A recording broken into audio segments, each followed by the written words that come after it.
when you say organized, do you fear that a lot of undercutting happens? Because one of the biggest complaints that we have seen is companies, like you said, big firms, Livespace, Brick and Bolt.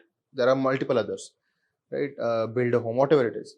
So when design and build has come into picture, a lot of complaint has been that okay, they promise 45 days, but they never deliver it in 45 days, Yes. or the quality is a problem because yes, it is organized. Yes, it is one point of contact, but the delivery has always been a challenge. Correct. Do you see that in your firm or your scale as well, or is it only to do with the bigger firms like them? No, see, it depends on firm to firm how they promise. Okay, and yes, there's a lot of companies who overpromise, and at least we try not to overpromise. But sometimes we do fail on promises because it's common for in our firm to like because of a lot of external factors to slip on dates.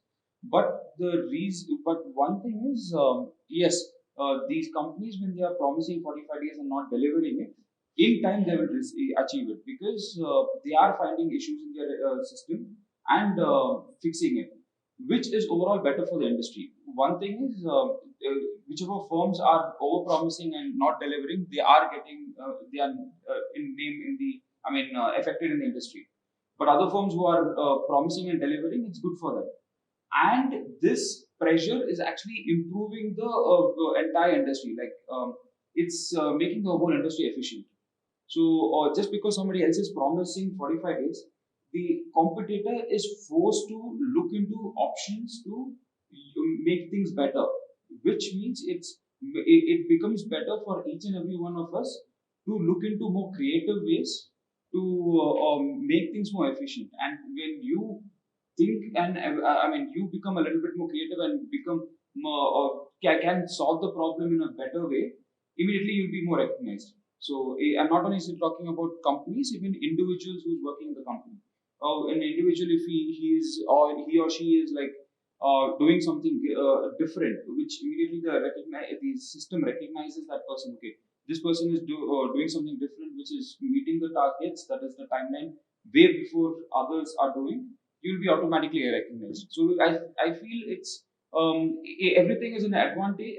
Disadvantage as well as an opportunity for others to pick up. So there is a very similar ideology that I see from interior firms. Let's say compare it with the delivery firms, delivery companies, which is one of my favorite example has always been the food delivery, where the promise was not on quality, promise was on time. Before construction, projects were never promised for time. It was more into the quality and cost. Once interior firms have come in, they are promising on time as well, like 40 days, 30 days, we will do it, we will do it. The same thing I see with what happened with the Swiggy's, the Zomatos, 30-minute delivery, 15-minute delivery.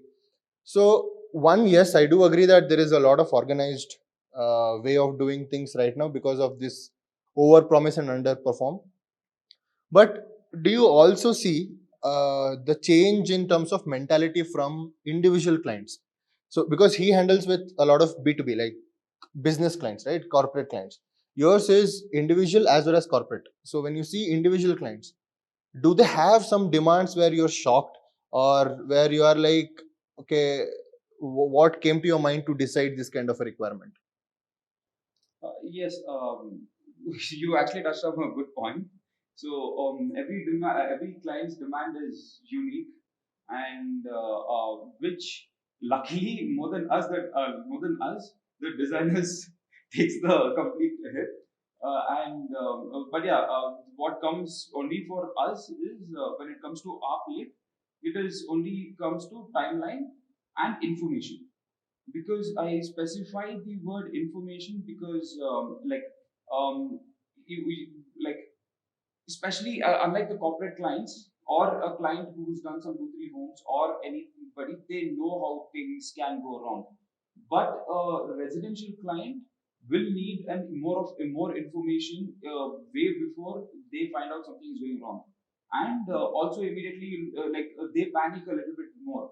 So obviously, I'm not going to touch on the challenges in the design side because which is something which I think it won't help us because they have a lot of weird requirements. And as he rightly initially told, they need a palace for 10 lakhs. So like everybody has an expectation. So all that is design challenges. But our major biggest challenge, which I feel that we need to improve, is communication, so that they are comfortable with whatever is happening. Because whatever said and done, no sites can go smoothly. If sites are going smoothly, I don't think we all will have jobs. Like so, so I think the most important is communication. That is something which helps to keep the client calm, and making sure it whatever we promise, the timeline we give, everything is achieved and things like that. So those are the requirements from. I mean, I think we can focus on something. So taking from communication and information, that is why you have a lot of consultants in your projects as well, right? So almost all of your projects will have consultants. Normally in residential projects, it's more like client and contractor, but you have that consultant in between who is going to be a technical expert as well as mediate the entire thing. Hopefully, do a good job as well. So, how do you see a challenge, or what challenges do you face as a contractor when a consultant is in a project where they are interfering in everything and ruining it or helping it? How do you see it? So for example, in my firm we have consultants in house. So whether for MEP or for AV, we have all consultants in house. So we don't normally face that issue of intervention and all, because we collaborate and get a good solution out of it. Architects, there will be designers, interior designers, there will be EGD, which is environmental graphics, and then MEP consultants, networking. For few things like lead and all, we do consult external consultants as well. But normally we sit across the table and try to find out issues. If MEP is having some issues, normally what happens is in drawings, especially for services, we get to see a lot of clashes. Somewhere a duct is going on, then perpendicular you have another raceway going on. So all these are solved in house, and because we do in 3D, we have BIM, we have Revit. So those really help you, and you can easily find out where you have clashes and then solve within the team, and then what we present to client is error-free solution.